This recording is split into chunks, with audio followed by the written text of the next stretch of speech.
আপনি যে ঘটনার শুরু থেকে এই পর্যন্ত আপনি যে একটা মূল হোতা ছিলেন, এটা আমি কিন্তু প্রথমেই বুঝতে পেরেছিলাম।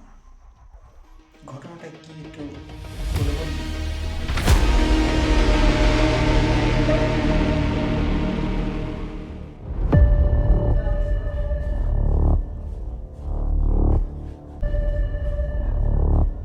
শেষমেশ আপনারা আমাকে ধরেই ফেললেন।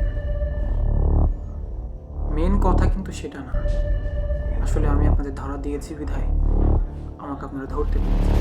বর্তমান যা দেশের অবস্থা, আমি এই একটা পথই বেছে নিয়েছিলাম, মানুষ হত্যা। কারণ